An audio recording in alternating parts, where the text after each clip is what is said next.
Doctor صاحب، آپ Khawar Monica نے جو انٹرویو دیا اور اس میں جس طریقے کے انکشافات سامنے آئے ہیں، یقیناً آپ کی نظر سے گزرے ہوں گے. اب سمجھ نہیں آتی کہ خاور مونیکا اس سے پہلے جھوٹ بول رہے تھے یا اب جھوٹ بول رہے ہیں. آپ کی نظر میں پہلے جھوٹ تھا یا اب یہ جھوٹ کا پلندہ ہے؟ بسم اللہ الرحمن الرحیم. دیکھیں، بات یہ ہے کہ جو انٹرویو کے اندر انکشافات سامنے آئے اور جنہیں حقائق کی نشاندہی کی خاور مونیکا نے، اس کے ساتھ جڑے بہت سارے سوالات بھی ہیں اور تحفظات بھی ہیں، لیکن جو حقائق ہیں وہ سر چڑھ کے بول رہے ہیں. اور حقائق کیا جو انہوں نے مرتب کیا، ایک پلندہ سب کے سامنے، قوم کے سامنے رکھا ہے، اس میں جس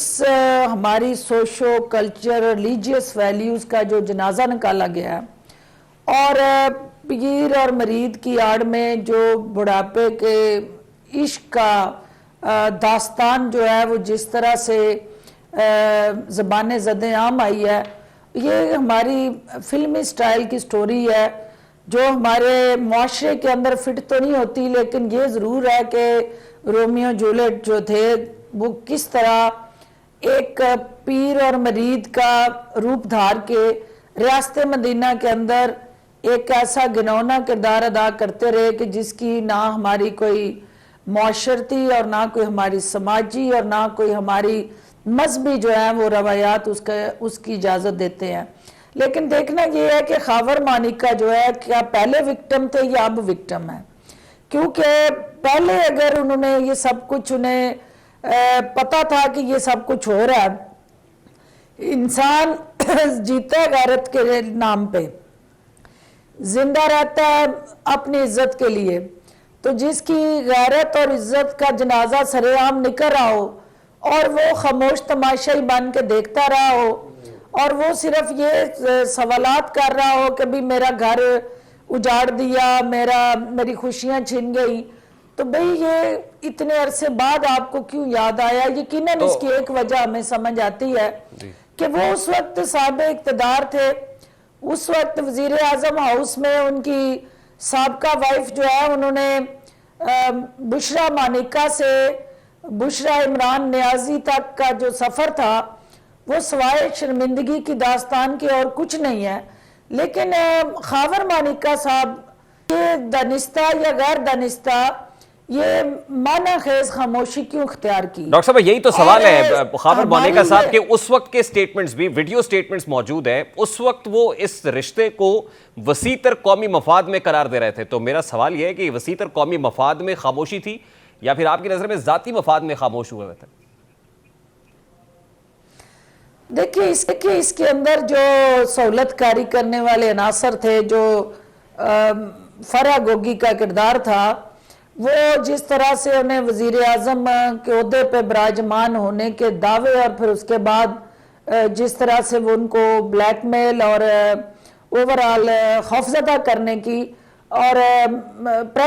پریشرائز کرنے کی اور پھر مفادات اور صلے دینے اور لینے کی جو انہوں نے ایک مڈل وومن کا کردار ادا کیا، وہ الٹیمیٹلی اسی چیز کو انڈیکیٹ کرتا ہے کہ دال میں کچھ کالا تھا. اور ڈیفینیٹلی اس وقت بھی یہ مونیکا صاحب کو پتا تھا کہ ان کی بیوی کیا گلچھڑے اڑا رہی ہے، اور وہ بجائے اس کے کہ خاموشی سے اپنی زبان دانتوں کے نیچے دے کے طلاق دے دیتے، ان کو اس وقت بھی سٹینڈ لینا چاہیے تھا. نہیں، لیکن کیا خاور مونیکا خود بینیفیشری تھے اس وقت؟ سامنے رکھنے چاہیے تھے. کیا وہ خود بھی بینیفیشری تھے ان ٹرانسفر پوسٹنگز کے اندر، لینڈ ریکارڈ کے زمینوں پر قبضے کرنے پر، یا جو داستانی رقم ہوئی پنجاب کے اندر عثمان بزدار کے دور میں، اس میں حصہ بقدر جسہ وصول کیا خاور مونیکا نے؟ دیکھیں ڈیفینیٹلی کیا. یہ جو مال مسروقہ جو ہے وہ بنی گالا اور زمان پارک سے برآمد ہو رہا تھا یا وہاں تک پہنچ رہا تھا، تو یہ تو نہیں ہو سکتا کہ وہ خاور مونیکا کے فارم ہاؤس تک نہیں پہنچ رہا تھا. وہ بینیفیشریز بھی تھے، سہولت کار بھی تھے، اور اپنے بچوں کے بڑھتے ہوئے ساسوں کو دیکھ کے خوش بھی تھے، اور ان کو یہ نظر آ رہا تھا کہ ان کے بچے جو ہیں جس طرح زمینوں کے مالک، گاڑیوں کے مالک اور تحفے تحائف کی مد میں جو مختلف سوسائٹیز کے اندر ان کے شیئر بڑھ رہے تھے، تو وہ ایک باپ ہوتے ہوئے پھولے نہیں سماتے تھے کہ میری اولاد ترقی کر رہی ہے. تو آج انہیں اس اولاد کی ترقی کے پیچھے کوئی ہاتھ جو کار فرما تھا، جو طاقت ان کو سپورٹ کر رہی تھی، آج انہیں پتا چلا کہ وہ وزیر اعظم ہاؤس کی چھڑی تھی. اور وزیر اعظم ہاؤس سے وہ تانے بانے جو ہے جب مل گئے ہیں تو بہت دیر کی مہرباں آتے آتے کاش یہ آپ نے بہت پہلے یہ حقیقت قوم کے سامنے اشکار کی ہوتی، کاش یہ آپ کا ضمیر پہلے جاگ گیا ہوتا اور الٹیمیٹلی آج یہ قوم کو دن نہ دیکھنا پڑتا کہ صادق اور امین بن کے ریاست مدینہ کی آڑ میں اس قوم کا جو چونا لگایا گیا، جس طرح ہماری روایات کا جنازہ نکالا گیا، جس طرح ماں بہن اور پیر مرید کے ایک مقدس رشتے کو پامال کیا گیا، جس طرح سے چادر چار دیواری کی آڑ میں نقب زنی کی گئی. ڈاکٹر صاحب اس انٹرویو کا خاور مونیکا کو کوئی فائدہ ہوگا؟ آشکار ہونا ضروری تھا. اس انٹرویو کا کوئی فائدہ ہوگا خاور مونیکا کو؟ دیکھیں، خاور مونیکا نے اپنی دکھوں کی داستان بیان کی ہے، اپنی شرمندگی کی داستان بیان کی ہے، بسی کو جو ہے وہ میڈیا کی سکرین کے سامنے رکھا. لیکن یقیناً ایک چیز ان کو ایڈوانٹیج ضرور دے گی کہ بھی ایک بے بس شخص جو ہے جس کی بیوی اس کی نظروں کے سامنے جو ہے وہ کسی غیر مرد کے ساتھ تعلقات بنا کے اعلانیہ اور غیر اعلانیہ جو ہے وہ اس کو بائے بائے کر رہی تھی، تو اس کی مسئلتاً کیا اس کے پیچھے بھی کوئی روحانی درس تھا کہ بھئی انہوں نے اس سارے کو عزت اور غیرت کو ابزاب کرنا ہے، بولنا نہیں، خاموشی اختیار کرنی ہے. تو اب جب انہوں نے خاموشی توڑی ہے تو کیا اس کے پیچھے کوئی ان کو بینیفٹ ہے؟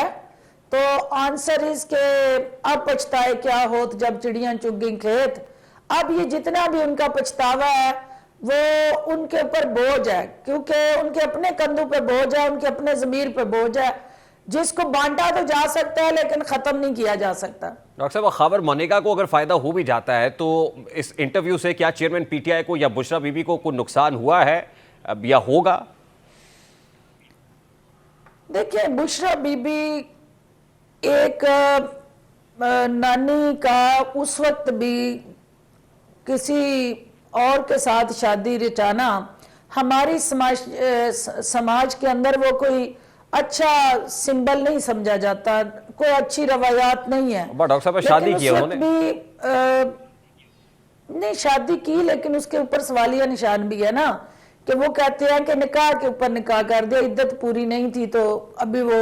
عدت کا ٹائم فریم جو ہے جو شرعی طور پہ، اور یہ معاملہ بھی کورٹ میں بھی چل رہا ہے، یہ معاملہ کورٹ میں بھی ہے. خاور مونیکا کے اس سٹیٹمنٹ کے بعد آپ کو لگتا ہے کہ کورٹ خاور مونیکا کو بھی بلا سکتی بطور گواہ کہ لائیے ڈاکومنٹس جو آپ بتا رہے تھے کہ 14 نومبر کو بتانا چاہیے اور وہ طلاق نامہ جو حقیقی طلاق نامہ تھا اس کی ایگزیکٹ ڈیٹس جو ہیں وہ عدالت کے اندر پیش ہونی چاہیے اور قوم کو سچ پتا ہونا چاہیے. اصل میں اس قوم کے ساتھ اتنا جھوٹ بولا گیا ہے کہ اب کوئی سچ بھی بولتا ہے تو قوم کے کان جو ہے نا وہ سننے کے لیے تیار نہیں ہے. ان کے کانوں میں سیسا اتنا پگھلا کے ڈال دیا گیا ہے کہ وہ اسے صادق امین جو ہے وہ ماننے کے لیے ڈٹی ہوئی ہے. تو یہ ساری چیزیں جو ہیں وقت اور حقائق اور صورتحال کے ساتھ جڑا وہ کڑوا سچ ہے جسے قوم کو اب نگلنا ہوگا، کیونکہ قوم جو ہے وہ رہبر کو راہزن کے طور پہ دیکھ چکی ہے اور وہ راہزن جو ہے اب نقب زنی دوسروں کے گھروں میں بیٹیوں اور بہنوں اور بیویوں پہ اگر کرنا شروع کر دے تو یہ ہمارے معاشرے کا یہ طور طریقہ اور وتیرہ ہے ہی نہیں ہے. نہ ہمارے ہاں یا کوئی کسی کو اجازت دے سکتا ہے کہ سیاست کے اندر دیکھیں ہر شخص کا، مجھے پتا ہے کہ کچھ لوگ اس کو ذاتی مسئلہ کہتے ہیں. ذاتی مسئلہ اس وقت تک ہے جب تک آپ پبلک پراپرٹی نہیں ہیں. اگر آپ پبلک کے رائٹس کے کسٹوڈین ہیں اور آپ پبلک کے لیڈر اور پبلک کو بھاشن دے کے اس ملک کو بدلنے کے لیے سہانے خواب دکھاتے ہیں تو پھر یہ کھودا پہاڑ نکلا چوہا. ڈاکٹر صاحب قوم کو اس لیے بھی کنونس کرنا مشکل ہے نا جی. ایک پیٹرن دکھائی دے رہا ہے نا کہ وہ عثمان ڈار ہوں، وہ فاروق حبیب ہوں یا دیگر پولیٹیکل لیڈرز ہوں، علی نواز آوان ہوں ریسنٹلی، جنہوں نے ایک پریس کانفرنس کرنی ہے یا ٹی وی انٹرویو دینا ہے اور اس کے بعد آئی پی پی کے اندر جوائننگ ہو جانی ہے، شمولیت ہو جانی ہے، اور اس کے بعد کوئی پوچھے گا نہیں، باز پرس نہیں ہوگی پرانے اعمال کی. تو اسی پیٹرن کے اوپر یہ انٹرویو بھی ہوا ہے، اور اس لیے بھی قوم اسی تسلسل کے اندر اس کو دیکھ رہی ہے. تو شاید ان کو لگ رہا ہے کہ یہ ایک سوچی سمجھی پلاننگ ہے. نہیں دیکھیں، یہ کیا قوم کی آنکھوں میں مرچیں ڈالی گئی ہیں کہ ایک شخص جو ہے وہ پہلے سے شادی شدہ تھا، اس کے بچے تھے، اس کی ہنسی بستی زندگی تھی، تو پھر ایک مرید اینٹر ہو کے پھر اس کی بیوی کو لے دوڑے اور پھر اس کے ساتھ نکاح رچا لے. اور یہ وہ حقائق ہے کہ جن کو کوئی جھٹلا نہیں سکتا. ہاں اس کی ٹائمنگز پہ ڈسکشن ہو سکتی ہیں کہ یہ پہلے کیوں نہیں ہوا. جس دن یہ عمل ہوا تھا اسی دن میڈیا کی سکرین پہ خاور مانیکا صاحب کو کچھ رہتا نہ رہتا، بے شک ان کو جس طرح کے بھی حالات کا سامنا کرنا پڑتا، ان کو ٹی وی کی سکرین پہ کھڑے ہو کے سینہ ٹھوک کے کہنا چاہیے تھا کہ یہ وہ شخص ہے جس نے میرا گھر اجاڑا ہے، برباد کیا ہے، اور میں اس سچویشن کا سامنا کر رہا تھا اور اس شخص کی وجہ سے میں آج یہاں کھڑا ہوں. تو یہ اس وقت اگر یہ بات کرتے تو قوم یقیناً اس کو اور زیادہ پذیرائی دیتی، اور قوم سمجھتی کہ یہ بندہ حق کے ساتھ کھڑا